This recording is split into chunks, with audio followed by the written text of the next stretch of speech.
Good morning, everyone. We just had a quick technical difficulty because that is my fault, but we will pick up with the opening video next week. But this is our first week coming into the room. Dee Dee's Cry is presenting children social and emotional support, and we're here with Crystal and Toy Burton. Again, it's our first week, and Toy's going to come and introduce herself and talk about this event, and then we will get into our Saturday session and meet Miss Crystal, who I am excited to hear from in just a few moments. But Toy, go ahead and introduce yourself, and you can get me later for the video. Okay. Good morning, everyone, and thank you for joining us this morning. My name is Toy Burton, and I am the founder and executive director of Dee Dee's Cry Suicide Prevention and Family Support. I started Dee Dee's Cry in 2017 after I noticed organizations that focus on mental health education and suicide prevention didn't do their things in the Roxbury, Dorchester, Mattapan areas of Boston, where I'm from. To meet communities of color. So I started Dee Dee's Cry to make sure that this information is accessible.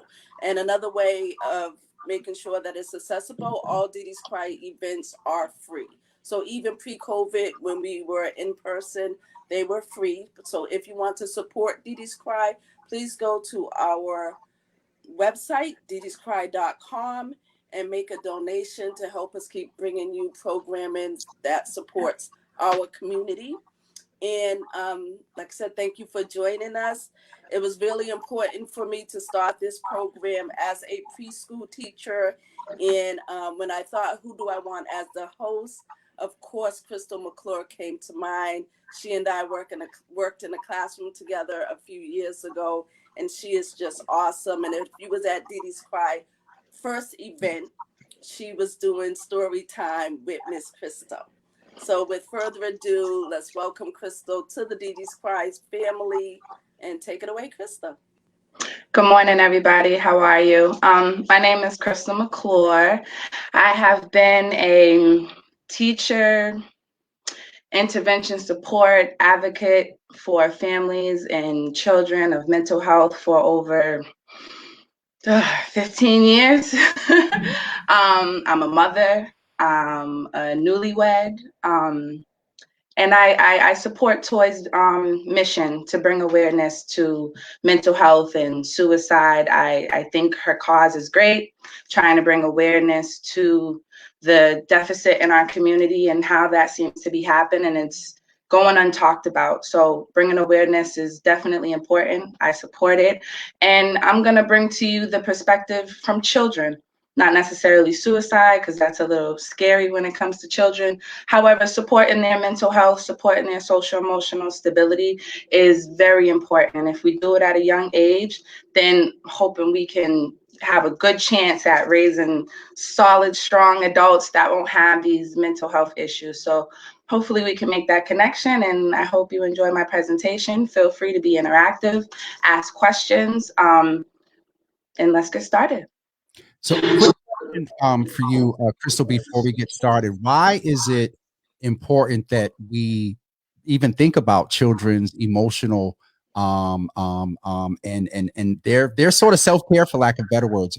Some old folks used to say, oh, children are to be seen, and not heard, and things like that. Like, why should we as adults even consider emotional support for them?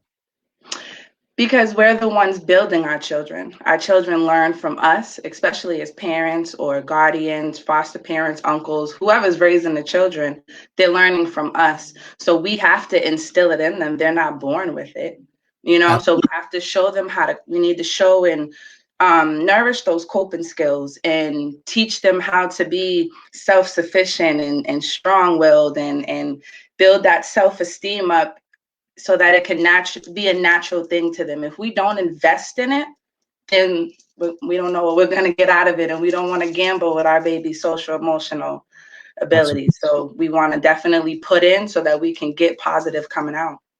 And would you say even more so now in the pandemic? Oh, goodness, even more so now, because and hopefully because of the pandemic, they're getting that because they're home now, they're with their families now. So families now get to see what their children, I don't want to say what they're like, but they're not going to school anymore. There was a lot of. So Go ahead. I'm sorry. they're home with you every day now. So I'm assuming you're getting more conflict, more concerns, more back and forth, maybe a little defiance. And you're probably also learning, even if you was a first time, second time, third time mom, you're probably experiencing some things you didn't experience before. And I would love to give some support during this pandemic, not knowing how much longer we're going to be in this situation. Yep. Well, we're going to jump right in, and then I'll just say a little joke before we get started to bring your wonderful presentation up. But early on in the pandemic, a lot of people were posting memes about parents are learning that everything that the teacher said about their children is absolutely true. I mean, first we want to say they're lovely children. They're super smart. But yes, teachers, I take my hats off to teachers. And I mean, I've had my teaching time and I enjoyed it. I loved it. I have now been in the role for a couple of years of actually dealing with behaviors and families and giving parents supports on how to deal with those children and their concerns and strategies, and giving them connections to the community on how to support those challenges or delays or anything of that matter. So yeah, welcome to our world. Because you did prepare a presentation. We just want to say this is not a space where we're just conversing, though conversing is a part. Crystal is going to give you tips and tricks and things and just engagement around supporting children. So we're going to jump right in this morning with our first presentation. And here we go here. I think I got everything queued up, and okay, we're doing good till we get to the video, but go ahead, Crystal. Hopefully the video works. All right, so today's topic is going to be fostering self-esteem and encouraging social and emotional growth in our babies. Building our children up at an early age is so important, as we stated earlier, because this is where it begins, this is where it starts, and we want to put in so that we can get out. You can go to the next slide. All right, so what is self-esteem? To be confident in your abilities and to be prepared to face and overcome the obstacles of the world. To have an optimistic worldview and to not internalize your failures, but be resilient. When failure presents itself, trying to do better, I can fix it, I can do it, I know I can, are the responses that we want to get. It is the positive, no, go back. Sorry. It's okay. It is the positive or the negative evaluation of oneself and how you feel about it. So how you see yourself, how the children see themselves, how you present that you see your child matters. Go to the next slide. Can I ask you a question? So yes. Your childhood can have an influence on how you, old school, how you rear or raise your child, correct? Absolutely. I mean, if we're saying things like you're bad and you don't listen and I'm tired of talking to you and we're putting out that energy, that's, you know, children don't know negativity. They don't know that negative aspect of the world. So we want to put in positive. I'm not saying we want to create a fairy tale world.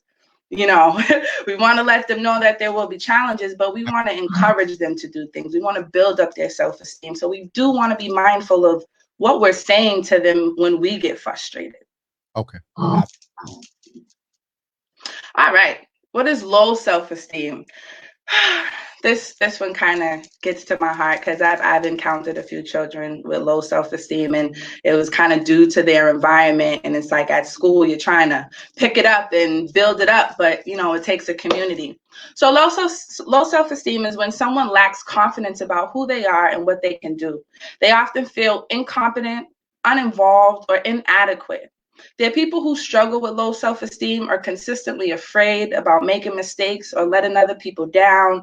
So they don't have the energy or the willingness to want to keep trying because they don't have that self-esteem. They don't have that confidence. So you want to constantly say, yeah, you could do it. Try it again. Oh, that's okay that you made a mistake. The next time we'll try it again and hopefully we'll do better. So you always want to spin even those negative situations in a positive light. Having versus not having self-esteem. So if you have a child with self-esteem, they're going to feel liked and accepted, happy to go to school. They're going to feel confident about the things that they do. They're going to want to show you what it is that they did and how they did it. And you're going to feel that energy. They feel proud of what they can do. They think good things about themselves. They believe in themselves. And you can just feel good self-esteem in a toddler or a preschooler, or even if we're talking about adolescents. I mean, they're just willing to go out into the world and just try things and do things, join in sports, participate in activities, or even just come home and tell you about their schoolwork. So you can feel a kid with self-esteem. And our children with low self-esteem, they're very critical and hard on themselves. Oh, that wasn't good enough. Oh, that C wasn't good on my math test or whatever. They feel that they're not as good as the other kids. Well, so-and-so did this and so-and-so did that, and how come I can't? And it's just a constant question about what they can and can't do. Think of times that they can't rather than when they can succeed. They lack confidence and they doubt what they can do as well. So if you're seeing those traits in your child, that seems like they're constantly questioning what they're capable of doing or what they have done, and it just always seems to be that negative, down, and disappointing vibe, you want to encourage that. You want to foster that, because that's the hill that we don't want to go down. That means they need extra input. They need extra positivity to build that up. And you might not get it right away, but you got to keep trying. You got to keep trying. With Crystal, based on what you just said, if I could ask, it unfortunately amazes me that we have to talk about children in this context, because I'm trying to get a visual of the child that's very active and outgoing in the playground. And then you have a child that's kind of withdrawn off to the side and like to the corner. Yeah. And so could that be a sign that, that child may maybe not have as much self-esteem, or may at some point encountered, even with children, because children are brutally honest, and there are group dynamics that play out in the playground. But it just amazes me that we have to, because you said that children aren't naturally, maybe not verbatim, but they're not prone to be negative.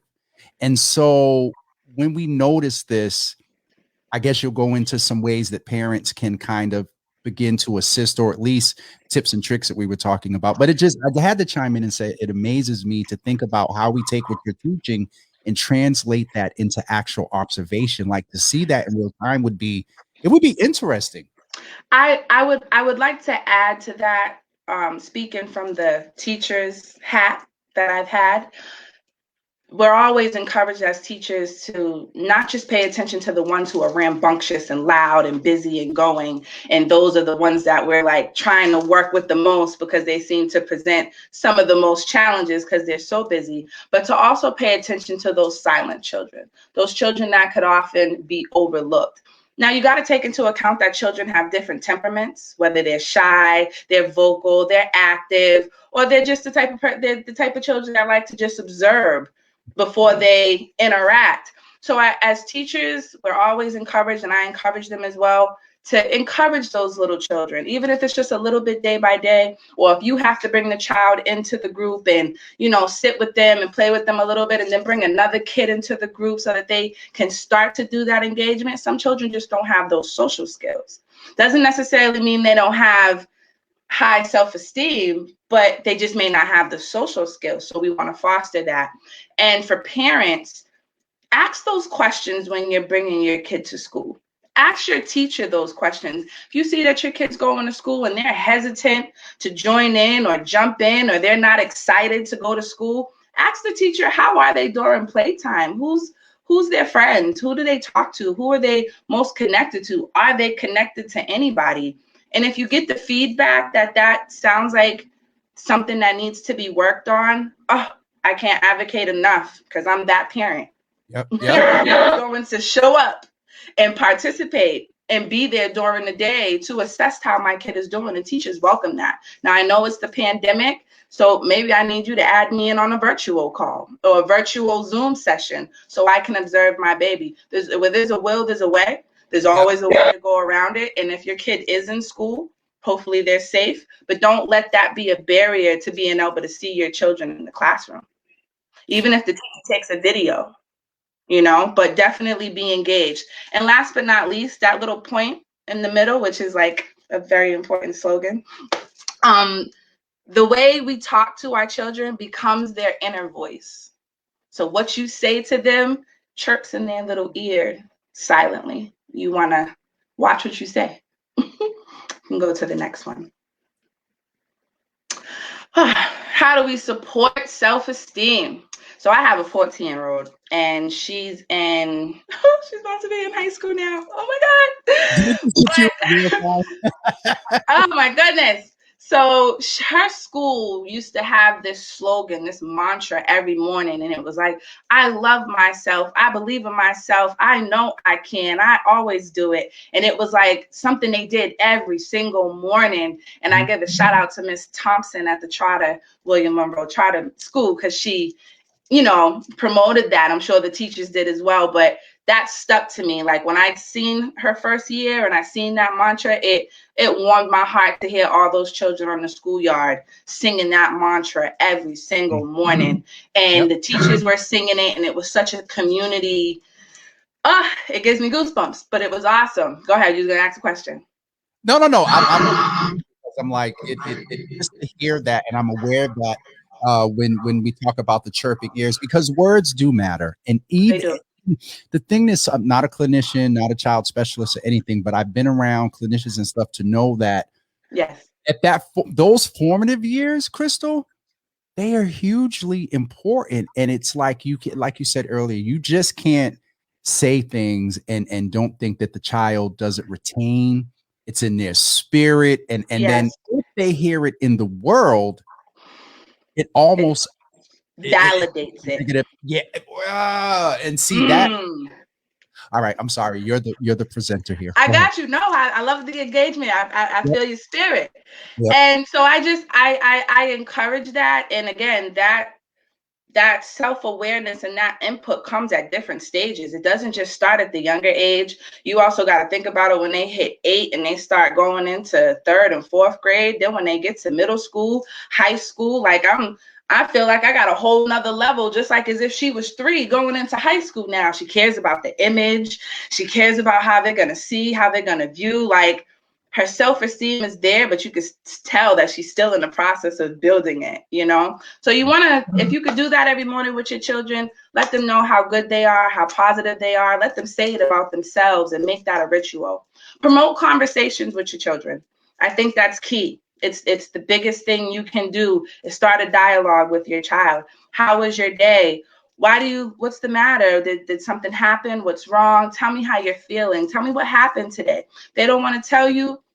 Aim a little bit. Well, did the teacher, is everything okay? Did the teacher give you lunch? Did the teacher play with you during such and such activity? Maybe you have to ask questions to get them to start talking. Or what did you do today? What assignment did you do? Did you draw a picture? Did you color something? And that might, you know, blow them up a little bit, and then before you know it, now they're rambling on because you done triggered a conversation that they do want to talk about. So you got to kind of poke and proud just a little bit, and hopefully that will foster. Even for adolescent children, I constantly have conversations with my 14-year-old about her friends and how she interacts with them and the different things that they're going through as children. And she's like, wow, mommy, you were right. And, oh, I see this. And it's just like, well, how do you feel about that? And how do you view this? Like, you want to create that dialogue, because when you tie it back to Toy's purpose of suicide prevention and mental health, not expressing your feelings, not having a conversation about what you're going through turns into that mental health concern. People are beating you down, but they're not expressing it, and no one's taking the time to ask about it so that they can get it off their chest and maybe be mentored or guided to deal or get support with that concern. These kids don't know everything. They don't have the skills. Even if they're turning 10, 12, 13, 14, they still need your support. They still need for you to have a conversation. Don't assume that because they are coming across confident and their self-esteem seems good, that you still don't need to have those conversations. So yes, just to bring it back to that suicide awareness, have those conversations, because that will allow them to bring to you their concerns if you foster that early.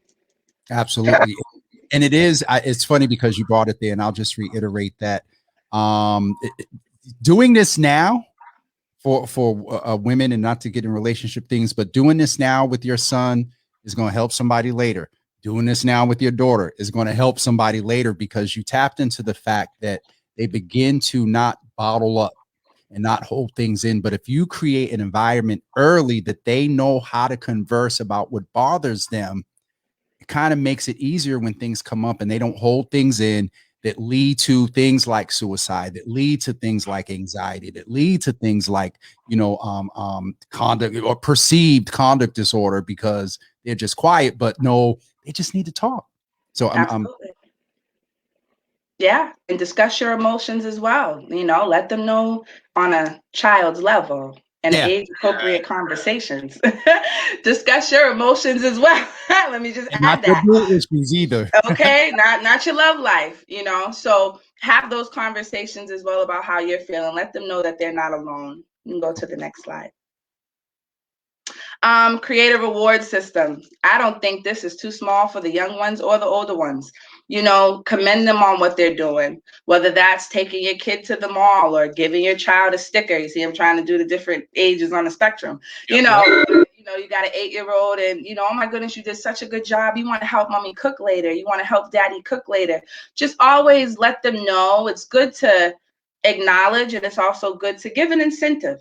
I didn't say candy, I didn't say snack, and I'm not saying every single time, because we don't want them to think that every time they do something good, they're going to get something in return. However, if we're trying to build that self-esteem, we definitely want to give incentives to kind of encourage it a little bit more. And as well as community building. If your kids going to grandma's house, dad's house, nana's house, whoever you call it, make sure they're on the same page. What you're doing with your child, you make sure everybody that's babysitting your child is doing the same thing, because that matters. It takes a community. It does. And I would say, we always got the aunts in the family that's just a little more liberal. And so if they want to always, you said you got a 14-year-old, if this summer all of a sudden she wants to go over there a little bit more, I know you'll be like, I'm going to come over with you. But then knowing you'd have a sense of where she's going. Oh, I check the phones, because I got a 14-year-old. I look at the phone like, wait a minute. So you went to auntie's house and you was on the phone till 2 a.m. in the morning. Okay, we got to talk to auntie, because my baby doesn't have her phone 2, 3 a.m. in the morning. I'm just going to say, nothing good comes out of a kid on the phone and on a tablet at 1, 2, 3, 4, 5, 6, 7 a.m. in the morning. Okay. Yep. We go right here session and maybe ask Toy if we can do this, a little after dark, so we can really talk to the parents. All right. I know you're going to say next slide. Statements, and you said it earlier, Jimmy, statements that don't support social emotional growth. Children are to be seen and not heard. This is such an old school theory. It's not true. However, wait, let me take that back. Yep. It's not true to an extent. If you're arguing with hubby or friends, or you having a conversation that a child shouldn't be hearing, yes. Nope, I shouldn't see you either. I shouldn't see you and I shouldn't hear you if I'm having a conversation that's not fit for your ears. And also be mindful that they can hear you even with the door closed. Don't think because they're in the room with the door closed, they can't hear what's going on. Take that conversation outside. But yes, I know my grandmother's she's for this slogan of children are to be seen, not heard. And it's like, no, I need her to express her emotions. I need her to be able to tell me why she doesn't want to eat. She don't like what you cooked. It don't taste good. That might have been a little off topic, but I'm just saying, you don't know what their reasonings could be. And if you took the time to allow them to be heard and not just seen and always telling them to be quiet or stay in a child's place, you would get some really valuable information and would be really amazed and shocked at what these children have in their brains and how they think and how they see things. Now you about to hear my old school come out, because I hear some of the way that today's children engage and share their feelings with parents.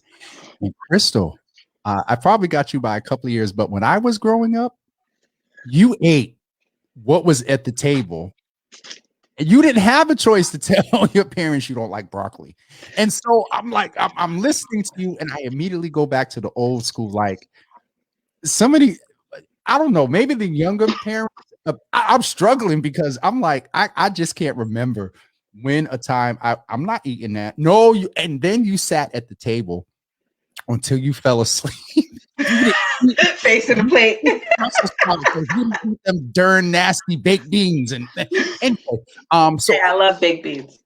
I do too now, but it's like, how do we balance? What would you say to an old school parent that is trying to get on a path of engaging with their, maybe it's a grandparent that's raising their grandchild, and this child is very outspoken, rightfully so. They share their feelings, and some of these parents are like,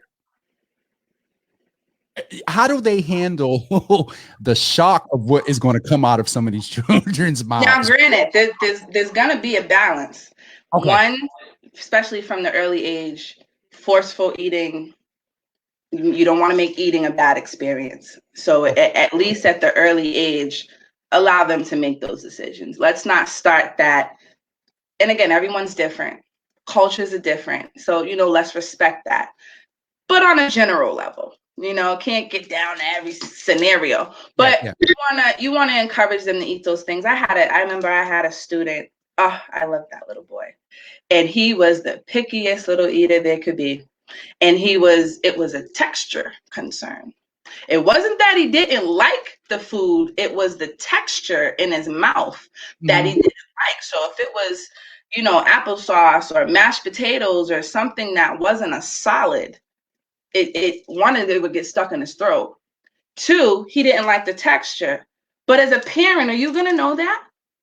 Not if you went to the doctor and the doctor told you, or, if you're very in tune with your child, you notice the foods that he seems to keep turning away. Maybe you can eventually come to that assessment. However, there could be a multitude of reasons why that child doesn't want that particular food. Maybe it doesn't sit well in their stomach and they don't know how to tell you that. They just know that the last time it didn't feel good and they don't want to touch that again, But I would definitely just take a bite. You have a little bit of this, I give you a little bit more dessert, Or I see you like the rice, which I see my daughter's a rice eater. You eat a little bit of the broccoli, I give you a little bit more rice. And in proportions, we don't want to overextend their plates of food with, unhealthy snacks just to get them to have a piece of vegetable. But it doesn't hurt. Again, incentives. You got to play investigation with these kids.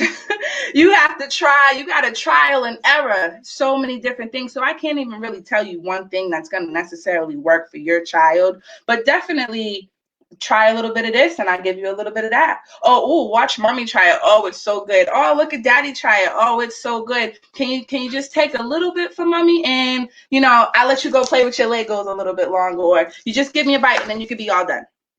But you may I'm sorry. You may also in that find out, no matter how many incentives you give, if they say no to that one particular thing and you've provided 4 or 5 incentives, something I would think in the parent's mind clicks and says, okay, I done offered chocolate, Legos, PlayStation, and an extra hour up on Saturday evening. If this is I don't know, it's not working.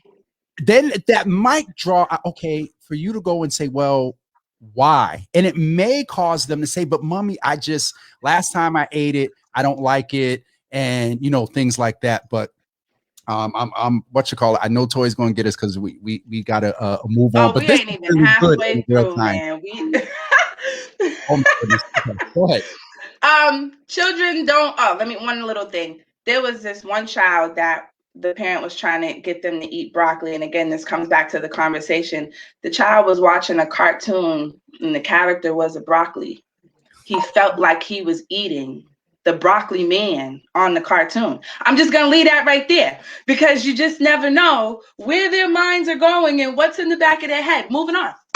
Children don't deserve the respect of a conversation. That ties into this as well. Have a conversation. They are little humans. They are little people. You don't know what connections they have made in their brain with that example as to why they may be doing something. Just going to leave you with that.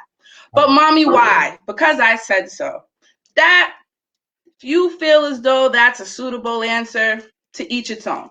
However, have a conversation. Just because I said so, that's putting off energy that they don't understand. You know, like, help me understand, mommy. But why? Because I want to keep you safe, because this isn't safe, or because if you do this, your tummy's going to get so full, you eat too much candy, and your tummy's going to hurt. And give them an explanation. Don't feel like they don't deserve the respect of an explanation. You and know? Do we start doing this? Are we doing this at 4 or 5 years? Are we giving children explanations at 4 or 5 years old? There's all types of levels of conversation. You got to tailor it to your baby.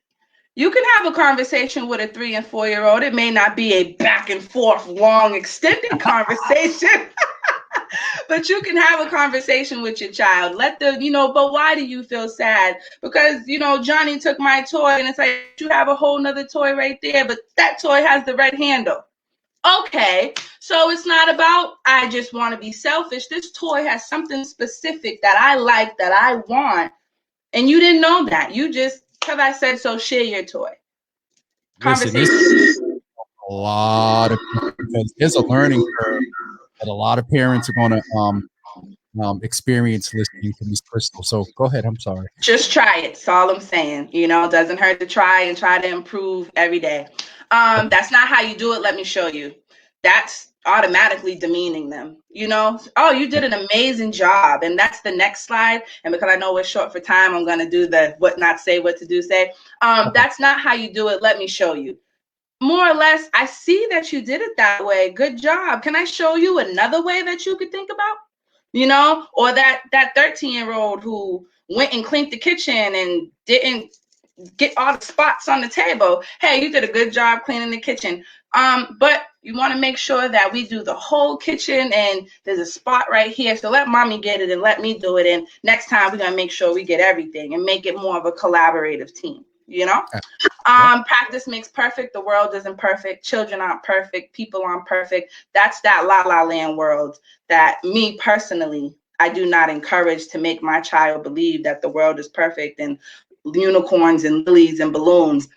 There's things that can be a little scary. There's conversations that may not be the best conversations, or maybe they don't want to hear, depending on the age. I do everything for you. Let's try to stay away from that. Stop crying right now, or I will. I'm sure majority of us might have said that. I might have said it in my day and time too. I'm not gonna lie. But I don't want to instill fear in my child. I want respect, but I don't want to instill fear, because respect allows for a conversation and dialogue. Fear allows for me to just do what you say and not tell you nothing. And it's my way or the highway. That's one-sided. You can have it your way. That means I'm not going to talk to you. That means I'm not going to express my feelings to you. That means I'm going to keep things to myself, because it doesn't matter how I feel. It doesn't matter what I want. It only matters what you want as a parent. Okay, so then you're wondering why they're not talking to you. I don't think my mother was on. Where was this when when I was coming up? Jesus. Okay. Before I get in trouble. We can really go by this one, because when we spoke about the other one, we kind of included this. Children should be loved and respected. Now, this is really the bulk of it, where I want, and we're getting pretty close. This is where I really want parents to start thinking. These are the 4 types of parenting styles. And what type of parent or guardian are you? You have an authoritarian figure. Those are the parents that are my way or the highway. Do as I say, don't question me, because I said so. Those are the parents that are not creating a dialogue. It's just their way. They're the boss. Do as I say. End of story. You choose whether you want to be that parent if you want a conversation with your child. Then you have the negligent parent, the parent that's really could care less. Go to Johnny's house. Go to Sarah's house, who I ain't never met. Don't know who their parents are. Never had a conversation with them. Or, you know, don't care about what time you get back home. Or I'm not calling to check in. That's, you don't want to be negligent. You want to be on top of that. You want to call in. Let me talk to the parent. Let me make sure I know who's at that parent's house, because things happen in other people's homes. And if you just would have picked up and made a phone call and investigated the situation, we might have eliminated a lot of situations that my heart can't even fathom at the moment. But I'm sure you understand where I'm going with that. Yeah. Then you have the permissive parent, the parent that's just like, oh, okay, you're going to Sarah's house. All right, well, you know, make sure you're back by dinner. And, you know, I know it's a boy and he's 17 and you're 14, but, you know, just make sure everything's okay. Whoa. So negligent and permissive go hand in hand. The permissive parent is the negligent parent doesn't care. The permissive parent does care, but doesn't have the skills or the ability to actually ask those questions and assess. Those could be the really working hard parents. The parents that just don't have the time, and it's just like, okay, go ahead, you know, and it's like, well, I don't want to, and I done had a long day at work, and I just can't wrap my head around having this back and forth with you. Go with it. So they go hand in hand, but the permissive parent does care. The negligent parent is just very absent-minded. What we want to aim to be is the authoritative parent, the parent who does command respect, does put out boundaries and limits, does investigate, you know, asks questions, opens the dialogue, creates limits and boundaries with an explanation. Now, granted, there are certain subjects that are non-negotiable. Absolutely. And I'm not trying to say that that's not true. You can have a conversation, but that doesn't mean it's going to go your way. But I heard you. I allowed you to express your feelings, but it doesn't mean that I'm going to go with how you're feeling and what you're saying just because you said it. So I just want to add that part. That don't mean we're being pushovers and allowing the children to just speak their piece and say what they want and we're just going with it. No, you're still setting boundaries. You're still setting limits. Well, I want to go to Johnny's house. Yeah, it's 10 o'clock at night. So, I mean, we can try again tomorrow when it's daylight and mommy can know where you're going and where you're at. And I know, you know, people are awake and yeah. So given a reason, I heard your feelings, but this is why mommy thinks this is a better decision. Okay. And it gives them a skill set too, to where not just with their parents, but even with their supervisor, they'll hear them, but it gives them a skill set when the supervisor even says, thank you for sharing your opinion, but unfortunately we're going a different way. That way you're not taking your basketball and leaving the court at 35 years old. Yeah, I don't want you to set up and think that because you expressed your feelings, you're going to get what you want. No, that's not the reality of the world.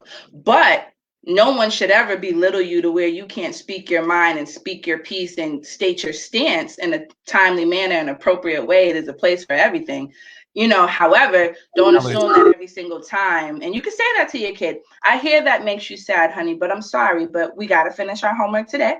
You know, and that's just the way of the world. So again, I heard why, I told you why, and now we're moving on. Okay. Are we going to the slide in that case? Yes, we are. So this is a quick little video. Do you think we could do the video? I do. We're going to screen for right now. Okay. Say it again. Okay. So it's a quick look. You go ahead and talk. I'm gonna put you on screen by yourself. Okay.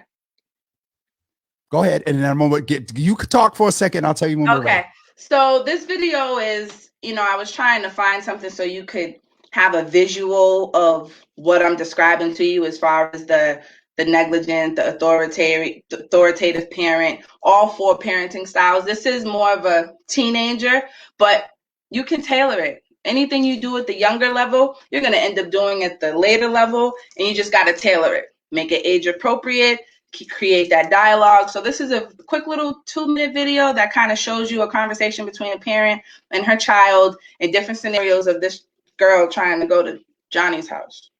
Okay, we're going to have it queued up in just 2 seconds. We got it, I think. Here we go. That one there. And I think we did it. Here we go. Oh, we did it? Okay.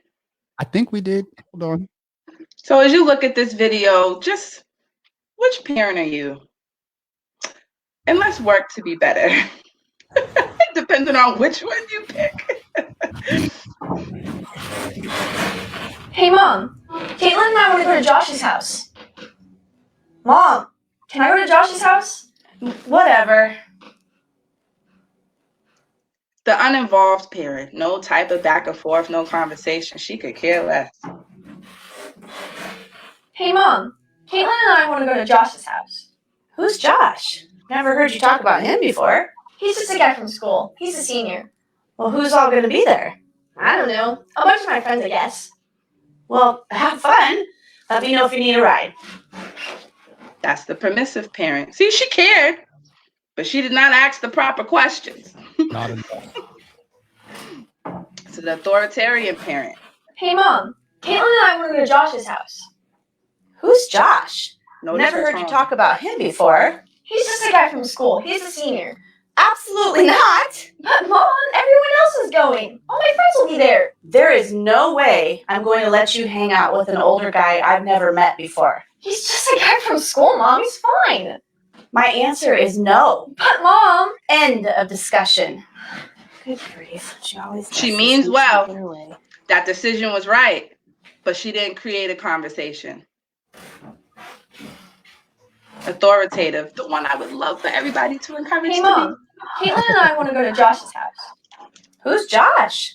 I've never heard you talk about him before. He's just a guy from school. He's a senior. Well, what's going on at Josh's house? Just some friends hanging out. Well, I don't know Josh or his parents. He's just a guy from school, Mom. Well, that's fine. But I need to give Josh's parents a phone call to make sure they're going to be there. Mom, don't do that, please. Don't you trust me? I do trust you, but I need to get to know Josh's parents a bit. What do you think is going to happen? I just don't want you to find yourself in a situation that neither one of us is expecting. Well, neither do I. Then you should be okay with me calling Josh's parents, making sure everything checks out, and then you can go. See? Simple. It's not always that simple, but I'm just saying. So that's the parent we want to encourage to be. She gave some pushback. She had her, but Mom, but why? Like, you're going to embarrass me. And, don't you trust? Of course I trust you. I don't want you to think that I don't trust you.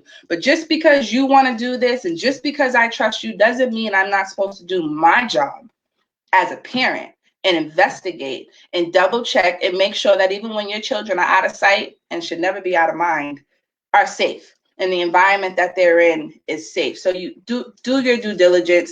Check on your children, know who they're talking to, know who they're got surrounded by them, because you know that saying, birds of a feather flock together. They don't necessarily come together because they're the same, but they eventually can turn out to be the same, could.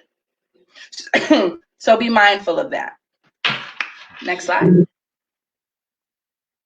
So I don't need to really read this word for word. It's just a little bit more in-depth understanding of the authoritative parent, which is the parent who's asking questions. Their response is high. They ask, they engage, they give you their reasoning, they hear your reasoning, and it's a discussion, it's a dialogue, but you're still creating those boundaries and setting those limits. The authoritarian parent is the parent that's because I said so. Don't really care how you feel about it. This is what it is. I'd like to think a lot of us is more of the authoritarian parent. I was at a point, and I learned. As with my 14-year-old, I also got a newborn. So, I done went there and then started over and, so. Hold on, because your 14-year-old a few years from now is going to be like, wait, Ma, like, they're doing what? No, they just got the benefit from the evolution of my parenting. I'm just saying that trial and error. I hate how that sounds sometimes, but there's truth to it. Look, they'll be okay because you will have communicated with them and they will have been able to express their feelings by the time. But by the time your newborn gets about 12, your 26-year-old is going to be like, wait, what? Yes, I'm trying to tell you. And but I would like to think me and my daughter, we have a phenomenal relationship. The communication is there. Not saying everything is perfect, but I like to think I hit the nail on the coffin with this one so far at 14. I'll check back in with you when she's 18. However, at the moment, so far, so good. And then you got the passive parent who cares, but doesn't do what she's supposed to do or do her due diligence. And then the children are just walking all over you, doing what they want to do when they want to do it. You don't got no boundaries, no limits. Then you have the uninvolved parent, which is the parents that probably typically get 51As filed on them type of scenario. You're not asking, you could care less, you're not paying attention, you don't know where they are, you don't know what they're doing, you don't know how this happened, how they got that bruise, who said. We want to know those things. We can go on to the next slide. Final thoughts, wrapping it up. As parents, we do the best that we can. Please know that. Every day is a work in progress and mistakes will be made. However, creating dialogue with your child is important for opening the lines of communication. Lines of communication allows for us as parents and guardians and aunts and uncles and grandparents to understand our children's feelings and to support them to the best of our abilities. Tips to take away, at least I hope you take away from this conversation. Aim to be that authoritative parent who encourages dialogue and sets boundaries and limits. Always make sure your children feel heard with boundaries and limits. Ask questions and respect, might I add. Ask questions to better understand their feelings and problems. Create limits and boundaries with explanation as to why they're important. And last but not least, love and enjoy your children and make sure you're creating memories. You know, these conversations, they will look back on. My mother is deceased. She passed when I was 16. But even in those 16 years of being with her, she was that parent that didn't play.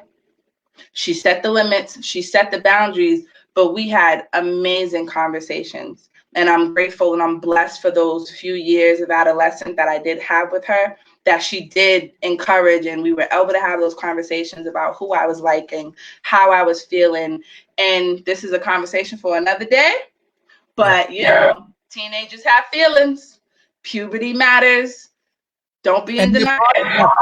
Not just emotional, but we also, and someone taught me this, that age does not, and we can talk about this later, age does not negate the fact of with their emotional feelings, when they start that physical, they got feelings too, and that stuff starts peaking. Okay, so that's another session. That's another setting. But I encourage parents, don't be in denial and keep that conversation open, because you're gonna be a grand early. Have that conversation. Don't be in denial. That's all I can say. That's my slogan. Have that conversation. Don't be in denial. You might need to add that to the branding here.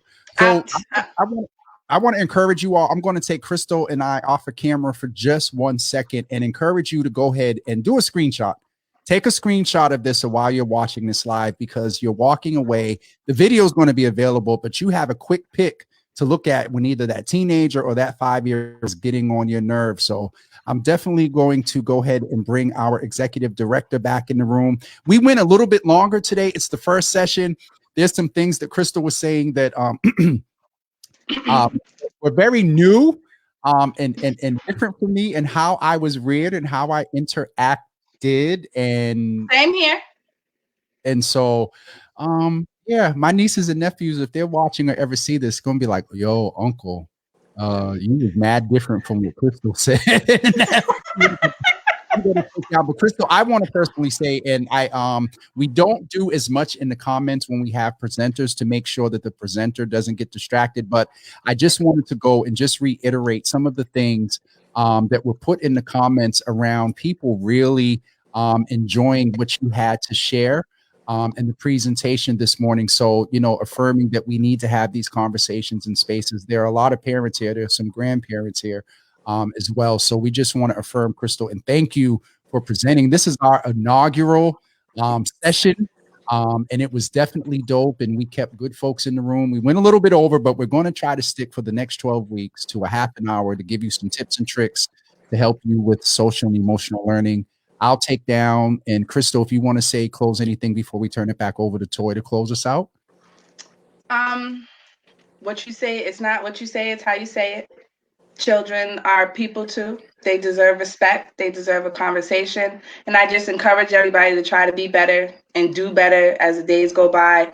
You will make mistakes. Things will happen. This conversation may not go the way you want it to go, but I want to encourage putting in input so we can get output and build strong adults who aren't having suicidal thoughts and mental health concerns. And if we start early and do it early, then this beautiful message that Toy's trying to bring for suicide prevention could hopefully, the bar should lessen. Absolutely. And our CEO and visionary, Toy Burton, y'all. Oh, I just want to say thank you to both of you for making this exactly how I envisioned it. I really just want to thank you for that. Like I said, as a preschool teacher, I've always felt it's important for us to start young. You know, we build strong children, we build strong adults, which in turn build strong communities. Yep. So Amen. thank you, you two. Thank you to everybody who joined us on our first launch. And we will be back again next Saturday at 11. Please join us. Please like the Facebook page so you'll be notified of when we go live. Follow Dee Dee's Cry on Instagram and go to our website, deedescry.com. Make a donation. Every little bit helps. And we will see you next week. We will see you next Saturday. See you guys. Thank you all so much. 11 o'clock. Bye-bye. Bye. Thank you.